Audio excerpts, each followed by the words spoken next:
5 seconds. Start.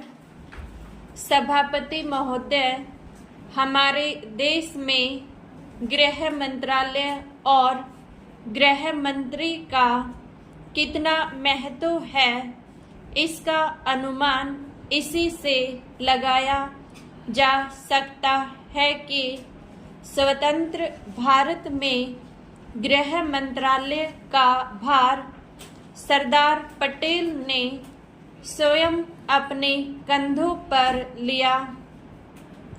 Sardar Patel का साहस, उनका उत्साह और उनकी बुद्धि तीनों ही हमारे गृह मंत्रालय के लिए आदर्श का काम कर सकती हैं। परंतु दुर्भाग्य से सरदार के पश्चात इन तीनों बातों में कुछ कमी आती हुई दिखाई देती है। उदाहरण के लिए एक ही बात मैं कहना चाहता हूँ।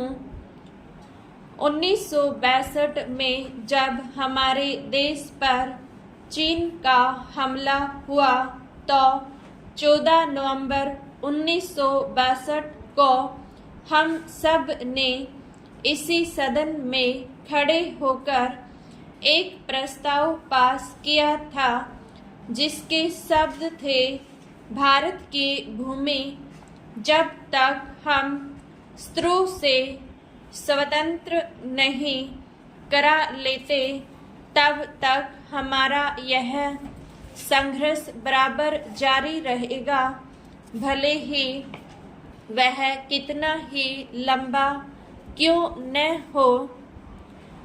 लेकिन कुछ दिन बाद आगे चलकर हमने राष्ट्रीय एकता सप्ताह या दिवस मनाना शुरू किया तो हमने उस प्रतिज्ञा को कुछ दूसरे शब्दों में बदल दिया।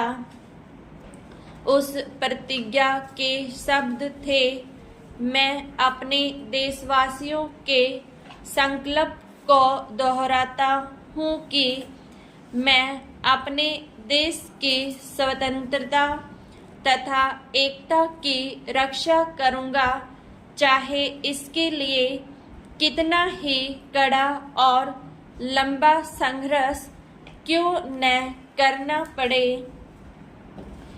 मैं राष्ट्रीय एकता तथा बल के लिए तन मन से काम करने की शपथ लेता हूँ।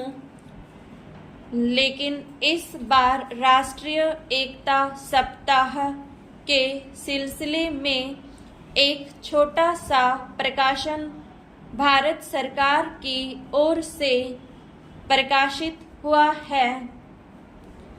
इस प्रकाशन में स्वयं इन्होंने लिखा कि 1962 में चीन द्वारा आक्रमण के बाद शपथ की भाषा में थोड़ा परिवर्तन कर दिया गया है और जो शब्द बदल दिए गए हैं उनको भी मैं सदन की जानकारी के लिए सुनाना चाहता हूँ। मैं प्रतिज्ञा करता हूँ कि मैं कभी हिंसा का प्रयोग नहीं करूँगा और मेरा विश्वास है कि धर्म, भाषा, प्रांत संबंधी तथा अन्य सभी राजनीतिक और आर्थिक विवादों का शांतिपूर्वक और संवैधानिक तरीकों द्वारा हल किया जाना चाहिए।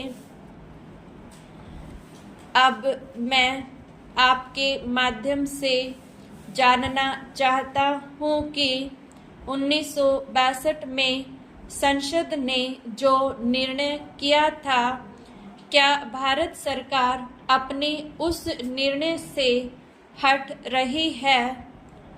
अगर सरकार अपने निर्णय से हट रही है तो यह जो सरकारी प्रकाशन आया है, जिसके द्वारा 1962 की शपथ में परिवर्तन किया गया है, इसका आधार क्या है?